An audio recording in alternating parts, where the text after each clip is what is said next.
Hi, Mackenzie. I wanted to go ahead and comment on your post. I really enjoyed the way that you really formatted it and how you broke it down so that you could truly understand the different questions that were in the prompt. So I really like that.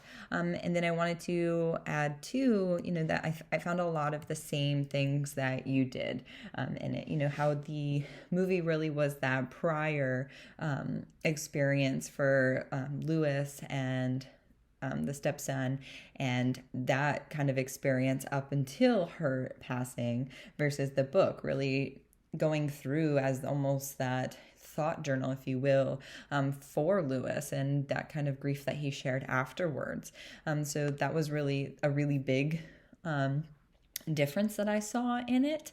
And then I saw a lot of similarities, right? So the challenging of faith of like, well, why would he do this, or how did this go about? So those kind of challenges. And then in the movie, the same with Douglas and his challenge. And at the end when he says, do you believe? And he says, and Douglas says, no, I don't.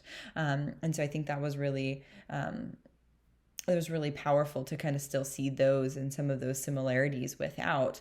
And the same thing with their stages of grief.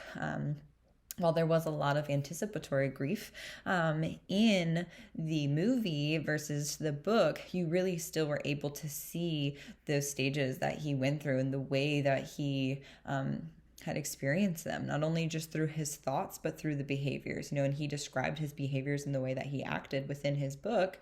And so then to kind of see maybe some of those acted out as anticipatory in the movie was very interesting to me, to kind of see that and see how that would have been for him and how that acts out. And the same thing, I think it had a lot of focus on Douglas, or the stepson, and it really focused on him and his grief and him understanding that, and from this perspective of this young child as well. And I think that part was just very powerful, because a lot of times adults get stuck in their own grief and what that looks like for them.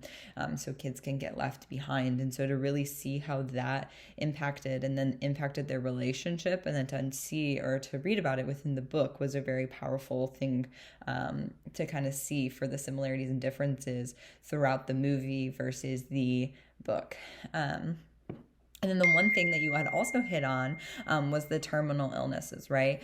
So it's kind of, the movie really did a good job at showing how terminal illness impacts families. And that's something, that I have personal experience with my grandmother.